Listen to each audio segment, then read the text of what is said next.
सीधे आपको लिए चलते हैं अमित मंडल जो कि भाजपा के प्रवक्ता है, उनके प्रेस कॉन्फ्रेंस में एक जरिया तलाश किया। ये 700 करोड़ रुपए कहां है, स्वास्थ्य विभाग को बताना चाहिए। ये 700 करोड़ रुपए आपदा के विभिन्न जिलों में गए, जिलों से अब तक इसका हिसाब किताब क्यों नहीं ये सरकार ले पाई है, सरकार को बताना चाहिए। और इसके साथ साथ ये 700 करोड़ रुपए आपने जब डिस्ट्रीब्यूट किए तो राज्य सरकार ने क्या मॉनिटरिंग प्रोसेस स्थापित किया था, जिसके आधार पर जिलों में व्यय होने वाले 700 करोड़ रुपए का हिसाब किताब आप समय समय पर मुख्यालय मंगवाने का काम आपने किया या नहीं किया। इन सब तमाम मुद्दों को लेकर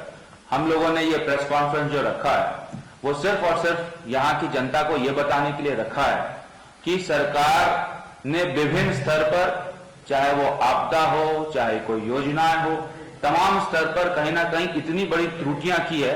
जिसका सीधा सीधा प्रभाव यहाँ की जनता को होने वाला है।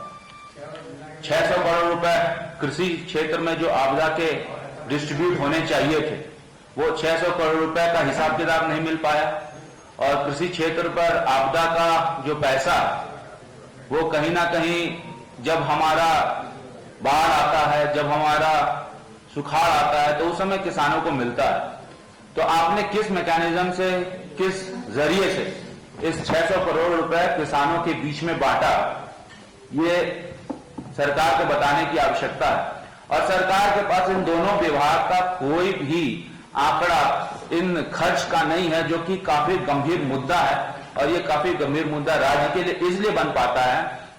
क्योंकि आपको भी पता है कि ये आपदा प्रबंधन का जो पैसा आता है, ये आपदा प्रबंधन का पैसा केंद्र के माध्यम से राज्य को जाता है और पूर्ववर्ती क्षेत्र में ये रेशियो 9:1 का होता है। इसका मतलब एक पार्ट यदि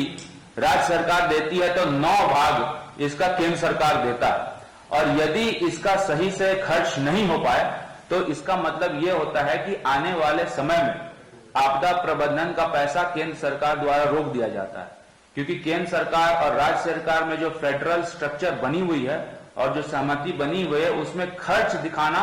अति महत्वपूर्ण होता है। बिना खर्च दिखाए आप आपदा का पैसा नहीं ले पाएंगे, क्योंकि 15वें वित्त से जो उसकी अवधि थी वो 2026 में समाप्त हो जाएगी और 16वां वित्त जब शुरू होगा तो वो फिर आपसे अकाउंट्स पूछेगा कि आपने ये 1300 करोड़ रुपए कहां खर्च किए। जब सरकार ये बता ही नहीं पाएगी तो आने वाले दिन में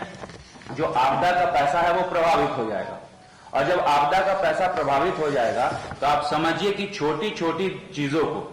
छोटी छोटी दिक्कतें, समस्या, परेशानी एक बड़ा घाव बन जाएगी। भगवान ना करे झारखंड में कोई आपदा की सिचुएशन आ जाए तो उस आपदा के सिचुएशन में सरकार को लड़ने के लिए, उस आपदा के सिचुएशन में सरकार को अपने नागरिकों की सुरक्षा के लिए फंड की जरूरत होगी और वो फंड उसके पास होगी ही नहीं, क्योंकि उन्होंने पहले 1300 करोड़ रुपए जो घपले घोटाले किए, उसकी वजह से आज ये स्थिति परिस्थिति आ जाएगी कि आपदा के कोष में पैसा नहीं रहेगा। अगर बाढ़ आती है, अगर सुखाड़ आती है, अगर कोई नेचुरल कैलामिटीज आती है, यदि कोई ऐसी सिचुएशन आ जाती है जिसमें पैसे की आवश्यकता होगी, उस समय नागरिकों को मरने के लिए छोड़ दिया जाएगा और ये सरकार कुछ भी नहीं कर पाएगी। इसीलिए ये जो आपदा प्रबंधन का पैसा है इसलिए भी जरूरी हो जाता है क्योंकि इससे सीधा सीधा जो प्रभाव है यहाँ की जनता को होता है। और इस सरकार ने एक मैकेनिज्म तैयार किया है कि जिस प्रकार वो केंद्र को कोसे। इसलिए हम लोगों की जवाबदेही बनती है, चाहे वो प्रिंट मीडिया हो, इलेक्ट्रॉनिक मीडिया हो, कि सरकार आखिर गलतियां कहां करती है जिसके कारण केंद्र का पैसा जो उनको सहज स्वभाव तरीके से मिल सकता है वहां दिक्कतें, समस्याएं आती है। सरकार का 5 साल बीत गया, 2019 से 2024 तक सरकार का 5 साल बीत गया और इस 5 साल में सरकार ने अपना अकाउंट्स तक ठीक नहीं किया कि आखिर ये 1300 करोड़ रुपए हमने किस मद में कहां खर्च किए, किस जिलों को दिया, किन जिलों में हम लोगों ने कितना कितना किस किस एक्टिविटीज में खर्च किया। अब ये अपलोड नहीं हो पा रहा है। जो नेशनल डिजास्टर मैनेजमेंट का वेबसाइट है जो केंद्र द्वारा संचालित होता है, जिसके कारण 16वें वित्त का जो फंड है वो रिलीज नहीं हो पाएगा। और जब 16वें वित्त का फंड रिलीज नहीं हो पाएगा तो कहीं ना कहीं आपदा प्रबंधन में आने वाले समय में हम लोगों को कठिनाइयां, परेशानियां होगी। और उस समय अगर राज्य चिल्लाएगा कि केंद्र हमारी मदद नहीं कर रहा है तो ये काफी दुर्भाग्यपूर्ण बात होगी, क्योंकि तमाम ऐसी चीजों में जहां राज्य चिल्ला रहा है कि केंद्र हमारी मदद नहीं कर रही है, केंद्र मदद करने के लिए तैयार है, लेकिन आपका जो इंटरनल मैकेनिज्म है और आपका जो गवर्नेंस का स्टाइल है वो कहीं ना कहीं जो फेडरल स्ट्रक्चर में एक राज्य का कर्तव्य होना चाहिए उसमें कहीं ना कहीं आप खरे नहीं उतर रहे हैं। मैं आपकी जानकारी के लिए बस बता दूं कि 15वें वित्त आयोग के सिफारिश से राज्य को विभिन्न क्षेत्रों में पैसे का आवंटन हुआ था। स्वास्थ्य क्षेत्र के लिए 2370 करोड़, ग्रामीण स्थानीय निकासी चुनावों पंचायत निकायों के लिए 6585 करोड़, नगर निकायों के लिए 3367 करोड़, आपदा प्रबंधन के लिए 3138 करोड़ जो कि 2026 तक मिला था, जिसमें आपदा प्रबंधन के 1300 करोड़ रुपए गायब हैं। और ये सरकार को इस पे जवाब देना चाहिए कि आखिर ये 1300 करोड़ रुपए कहां गए। या तो सरकार को यह बताना चाहिए कि ये भ्रष्टाचार की भेंट चढ़ गए, या तो सरकार को यह स्पष्ट करना चाहिए कि इन मद पे इसका उपयोग हुआ। यदि सरकार के पास पैसे का ब्यौरा नहीं है तो मैं सीधा हमारे आपदा प्रबंधन विभाग के मंत्री और इस राज्य के मुख्यमंत्री से सवाल करना चाहूंगा कि आखिर 1300 करोड़ की रिकवरी के लिए आप क्या मैकेनिज्म इस्तेमाल करेंगे। 1300 की करोड़ की पैसे यदि सही में भ्रष्टाचार की भेंट चढ़ गए हैं तो आपदा विभाग के पदाधिकारी और स्वास्थ्य विभाग के पदाधिकारी और कृषि विभाग के पदाधिकारी के प्रति आप कौन कौन से स्टेप्स लेंगे, एक्शन लेंगे कार्रवाई के लिए। यदि ये भ्रष्टाचार के भेंट 1300 करोड़ रुपए चढ़ गए हैं तो सरकार कमेटी गठित करके इस 1300 करोड़ के गबन के मामले का पटाक्षेप आने वाले जो विधानसभा का सत्र होगा उसमें करेगी कि नहीं करेगी, या सरकार इस 1300 करोड़ रुपए के प्रति जवाब देगी कि नहीं देगी। इन तमाम मुद्दों को लेकर हम लोगों ने ये प्रेस कॉन्फ्रेंस आपके समक्ष रखा है और आपको ये बताने का प्रयास किया है कि किस प्रकार से भ्रष्टाचार साइलेंट तरीके से झारखंड में हो रहा है। और यदि सत्ता पक्ष कोई इस तरह का कृत्य में सम्मिलित होता है और विपक्ष चुप बैठेगा तो कहीं ना कहीं ये इस लोकतंत्र के लिए एक बहुत ही दुखद सिचुएशन आ जाएगी। इसलिए भारतीय जनता पार्टी प्रमुख विपक्षी दल होने के कारण आज आपके माध्यम से जनता को यह बताना चाह रहा है कि 1300 करोड़ रुपए का जवाब मांगने का समय इस सरकार से आ गया है और ये जनता का पैसा जो सरकार डकार गई है और उसके लिए सरकार एक बार भी अपने तरफ से स्टेटमेंट नहीं दे रही है, तो क्या मंत्री को अपना जो फेसबुक और सोशल मीडिया के माध्यम से आप अपने आप को बहुत ज्यादा एक्टिव दिखाने का जो प्रयास कर रहे हैं वो क्या सही में हो रहा है या कहीं धरातल में कुछ ना कुछ आपका मिसिंग है। और दुर्भाग्य कहिए कि स्वास्थ्य मंत्रालय और आपदा मंत्रालय एक ही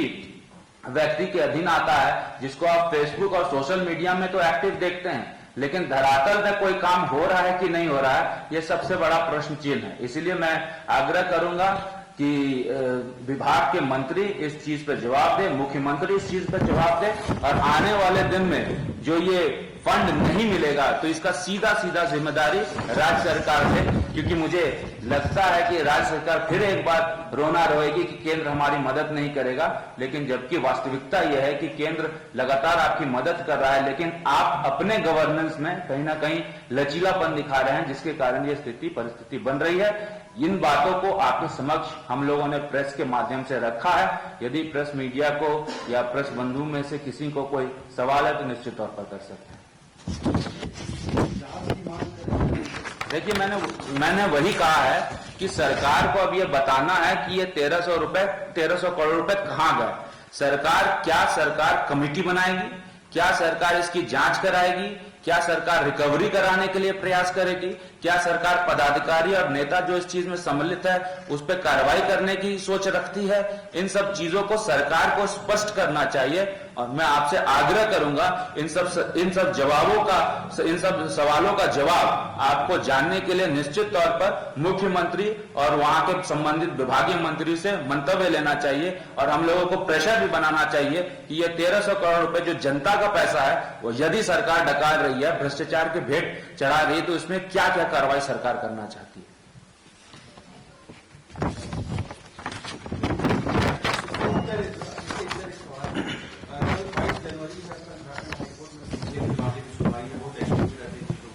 आप ऑप्टिमिस्टिक हैं कि ये परीक्षा होगी 21 पैसे के बाद तो मेरा होगी?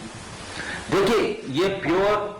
जो है अब कोर्ट का मामला है, और कोर्ट के मामले में, कोर्ट के डिसीजन में मैं कोई टिप्पणी करूं ये ठीक नहीं होगा। लेकिन मेरा पूरा मानना है कि सीजीएल में हुई अनियमितता कहीं ना कहीं एक रियलिटी है, और सिर्फ सीजीएल में ही नहीं, तमाम पहले भी जो एग्जाम्स हुए हैं उसमें भी जो हुई अनियमितता है वो जग जाहिर है। ये सरकार को इस पर कार्रवाई करनी चाहिए थी। सरकार कार्रवाई जब नहीं की तब ये मामला कोर्ट में गया, तो कहीं ना कहीं कोर्ट ने भी स्टूडेंट्स का साथ दिया, और क्योंकि स्टूडेंट्स के बातों में ये सच्चाई दिखी तो ये मामला स्टैंड कर रहा है। और मैं पूरा ऑप्टिमिस्टिक हूं कि जिस प्रकार से सरकार ने छोटी छोटी चीजों में इतनी बड़ी गड़बड़ियां की है, कोर्ट भी इस चीज का कॉग्निजेंस लेगा और स्टूडेंट्स के हित में यह फैसला कल आएगा। मुझे पूरा विश्वास है कि हम लोग एक जगह से यदि हारेंगे तो दूसरे जगह हम लोगों को निश्चित तौर पर सफलता मिलेगी।